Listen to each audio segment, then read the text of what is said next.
आणि यानंतर थेट जाऊयात कृषी मंत्री दत्तात्रय भरणेंनी पदभार स्वीकारल्यावर ते बोलतायत. शेतकरी पुत्र आहे, त्यामुळे शेतकऱ्यांचे प्रश्न, शेतकऱ्यांच्या अडचणी ह्या मला माहीत असल्यामुळे निश्चित प्रकारे भविष्य काळामध्ये या विभागाच्या माध्यमातून माझ्या सर्वसामान्य शेतकरी बांधवांना कशी मदत करता येईल, कसं सहकार्य करता येईल, शेतकऱ्यांच्या बाबतीमध्ये कुठले निर्णय घेणं गरजेचं आहे, कुठले हिताचे आहेत, याचा मी निश्चित प्रकारे मुख्यमंत्री, दोन्ही उपमुख्यमंत्री आणि सर्वांच्या सहकार्यामुळे प्रयत्न भविष्य काळामध्ये करील, ही खात्री, ग्वाही मी आपल्या माध्यमातून मी देतो. आणि शेवटी मी जरी राज्याचा कृषी मंत्री असलो, शेवटी मी माझ्या सहकाऱ्यांना, प्रशासनातील अधिकाऱ्यांना आणि प्रसार माध्यमांनी विनंती करतो की आपणही मला या कामी सर्वांनी सहकार्य करावं. शेवटी मौलिक आपण पण खूप दिवस यामध्ये आपल्याला पण खूप माहिती आहे,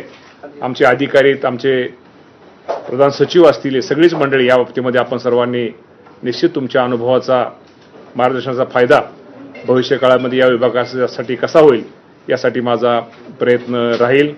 आणि पुन्हा एकदा माझ्या सर्व आपण सगळेजण या निमित्तानं उभं राहिला, आमचे सगळेच सहकारी आमचे शेतकरी बांधव उपस्थित राहिले, त्याबद्दल सगळ्यांचे आभार मानून मी थांबतो. सर्वांना शुभेच्छा देतो. धन्यवाद. मुख्यमंत्र्यांची भेट घेतली, मागच्या कृषी मंत्र्यांनी जी काही विधानं केली ती सगळ्यांच्या समोरच आहे. मुख्यमंत्र्यांनी काही खास सूचना दिल्या, काही सल्ला दिला किंवा काही मी मुख्यमंत्र्यांची आणि उपमुख्यमंत्री दादांची, एकनाथ शिंदे साहेब मला काल भेटले नाहीत, मी त्यांची पण भेट घेणार आहे. आणि शेवटी हे सर्व ज्येष्ठ नेते, ह्या सर्वांचा खूप कामाचा अनुभव आहे. आणि मुख्यमंत्र्यांनी निश्चित प्रकारे त्यांनी काल मला एक सांगितलं की तुम्ही राज्यामध्ये प्रत्येक ठिकाणी जाऊन शेतकऱ्यांचे प्रश्न, शेतकऱ्यांच्या अडचणी जाणून घेऊन शेतकऱ्याला कसा न्याय देता येईल ती भूमिका तुम्ही निश्चित प्रकारे घ्या. आणि एक राज्याचा प्रमुख म्हणून मी तुम्हाला जे काही सहकार्य लागेल तो देण्याचा प्रयत्न माझा राहील. सर, काही ठिकाणी दुबार पेरणीचंही संकट आहे. तुम्ही आतापर्यंत आढावा घेतला असेल, अशी ठिकाण आहे काय पाहण्यात म्हणूनच काय झालं, थोडी आपली जमली झालेली पत्रकार परिषदेत दुपारनंतर माझ्या ह्याच्यानंतर होती, पण आपण अगोदरच आला, कारण का दुपारनंतर आम्ही साहेब एकत्र त्याचा आढावा सगळ्या ह्याचा घेतोय.